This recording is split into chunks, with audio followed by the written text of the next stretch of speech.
Yo, welcome back to the BST4 channel. Wingness, what's going on? What is happening? Today we're going to be yanking off this bumper on this Grand Marquis here, right? We're going to be doing something with this car here. I explained it in the other video. No need to explain it no more. All right, this is from my man Dan. He told me, hey man, make a video on how to take off that header panel. So, all right, man, I'll do that for you.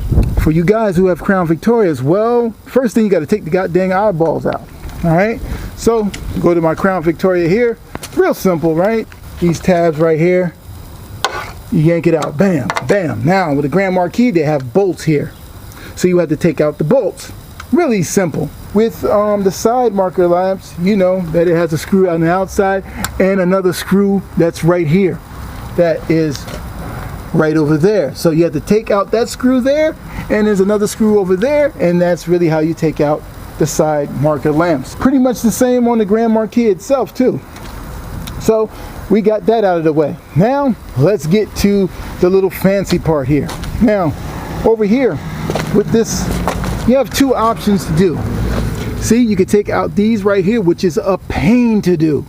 You can have that, and you can just have this out like this and keep this on. You have the other option of breaking this off if you like. Now with the Aero Crown Vic, they use screws, which is a daggone good way to do it. But with the Crown Vic right here, it's quite different than the Grand Marquis. It's a little bit different. It's a full thing. You have to pull these out. There's nothing to really rip out, which is a better design than that Grand Marquis.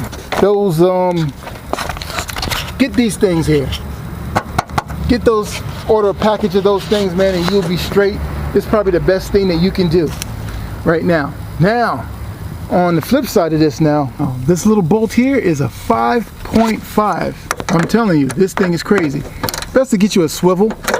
I'm gonna use this here because, you know, whatever, but get you a swivel and extension to get in here, or a little wrench or something like that, but this is what you use. Then this one right here, you use a 8mm to knock this one out. Oh, I'm tightening the joint. Oh man.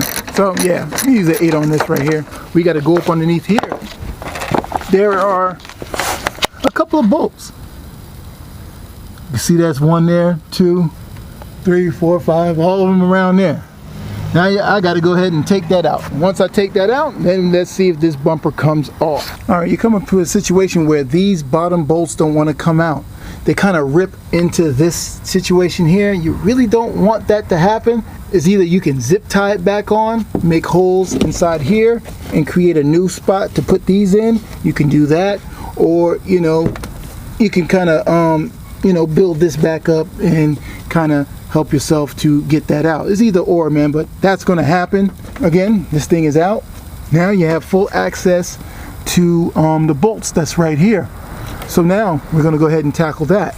All right, now you take your 8 and you hit this up here on both sides. Over here, hit this one up here too. Oh, there's none there. All right, so we go up inside here.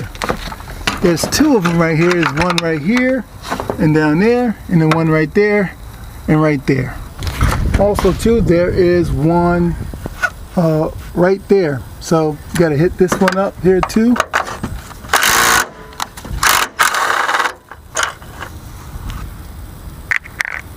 And hit the other one up over here also too. All right, so we're going to move along over here now. See these 2 bolts here? You're going to have to take them out. Even on this side, you probably have to do the same thing depending on what you guys are doing.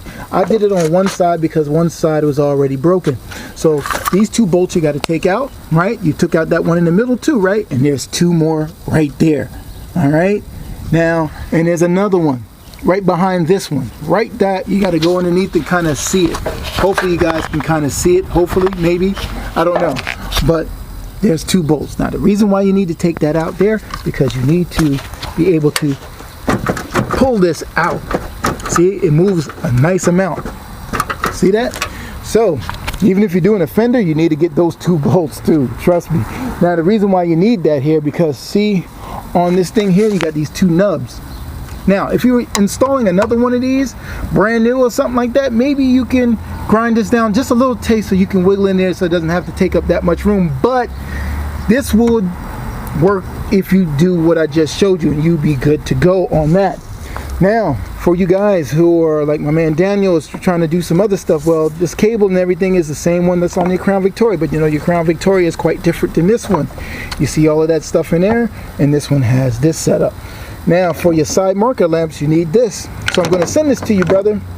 You're going to need that, but I don't know what Marauder stuff that you're using. Is it stuff that can go on a Crown Victoria? I don't really know. I don't know. You probably don't even need all of those wire harnesses and stuff like that. But for me, I'm going to be needing the Crown Vic one because I'm doing Crown Vic stuff. That's how you would do that, man, and take the front header panel off of your Crown Victoria and your Mercury Grand Marquis. Now, I have to address a guy in the comment section. He was talking about, he said something like to the sort, let me paraphrase. It was from my man, Terry Mott. He commented, I would never knock your channel, but this one got me. Roush Cobra Crown Victoria build. Series Part 1. Building the ultimate Crown Victoria. He's looking at Mr. Random's video, because I didn't know it was Mr. Random until he told me it was Mr. Random. He said it was a Cobra clone Crown Vic that he's trying to build, right? Or starting to build. And I was like, wow, let me click the video. Start looking at it, man. He got his family in there, man. I love that, seeing that stuff, man. Got his family out there and everything, wife and everything. That's dope, man. I love it. If the guy is watching, man, I wanted to do that build myself, but I couldn't afford it because look, this is my 1999 Crown Victoria, has tan interior. I was already there, 1999 to be exact, but the money wasn't right because in my heart, I feel that when I'm doing a clone, it's a clone. I have to get at least 85 to 90% of the car to be exact like the car that I'm cloning. I didn't have the money. But when you making a clone, to me, you need to really get into the character of clone. Here's the thing, man. First of all, you're gonna need a engine, right? You're gonna need a 5-speed. Now that Cobra used the T45. It's best to use a 3650 trans because you would not need a spacer on the drive shaft, and you can still use your aluminum drive shaft. That's what I have in the white car. And the T45 is in this one, so you would need a spacer in the back to keep your aluminum drive shaft. 2, the radiator they used was from a truck. I think it's a F250 if I'm not mistaken. You're going to need that. Then on top of it, they used the mechanical fan, and they had 2 18-inch fans in the front also to help with cooling, right? Had the reservoir over there and everything and all of that. Now you have to go get the stuff wired up, and the most important part of the whole thing was the dash, right? You want that white dash in there. And if you're doing a clone, you want tan interior, correct? And then in that center console, they used a SNI 5 center console with the e-brake in the middle. Now, if you're doing a clone, you better have that, correct? Correct. Recaro seats, tan interior. And then the secret sauce that many of you guys probably don't know, they used a different water pump on it. They used the V10 water pump on the 4.6 double overhead cam, right? Cool. Then roll cage. You're gonna need a roll cage. That costs a lot of money. You know, you need the roll cage, go all the way back and all that stuff there. That's a lot of money. Then he said he wanted to do a fuel tank in the back. Now, if you're doing a fuel tank in the back, right? You know what I mean? That costs a little piece of change. That fuel safe fuel tank that's gonna be dangling down there, and then they had a bar that goes across there. You know what I mean? Then you need a traction lock. They didn't use the Ford traction lock, they used something else. But you need a traction lock because when you put the 5-speed in there and you got that one peg leg and you got a Cobra engine inside of your Crown Victoria, you need to really finish it all the way off with a traction lock. And then, you know, the suspension and all of that, that's totally different because they use a 9.9. You know what I mean? They didn't use the one that's quite like this. This is the better one. So basically you upgrade it without upgrading. For me, if you're doing a clone, man, you still need to use what it was used, the regular headlights. That's just me. And that's why I opt out of doing clones of clone cars. That's why I never wanted to do a clone car of this Mercury right here, man. I just didn't want to do that. Everybody wanted me to do a Mercury Marauder setup, and I just didn't want to be bothered with a Mercury Marauder setup because if I'm cloning, I got to get the interior right, or dang near close. And the secret sauce is that daggone 4.6 double overhead cam engine inside there. Thank you guys for watching this episode of Build Something TV, man. Hope you guys were enlightened in some kind of way. I'm going to be getting back to this where I'm going to put a blow-off valve in there. Now I'm going to have to tap into this on the side somewhere.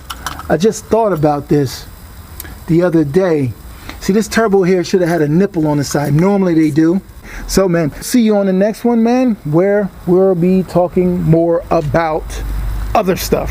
All right, later. I want you guys to understand, man, this is not about hate. I hope you guys don't read into it like this. I'm really congratulating the guys and people who out there who do clone cars. I'm just one who's a little bit, I get into the details too much, because I want, if someone looks at it and say, hey, I got a clone car, I want them to make sure that, yo, man, you really put your effort into a clone car. That's why I kind of opt out of this situation in the Marauder, like I said in the video, man. But Mr. Random, if you're watching, man, good luck on this. You got a lot more cake than me, because I can't do this one the way I would like to do it, with the engine, the trans, the look, the roll bar. I mean, the fuel cell alone is $1,500. Used is $500. Roll cage is $1,500. You know what I mean? So, man, I'm watching. So let me see what you got going on, man. I hope this all works out for you. I know you can do it, man.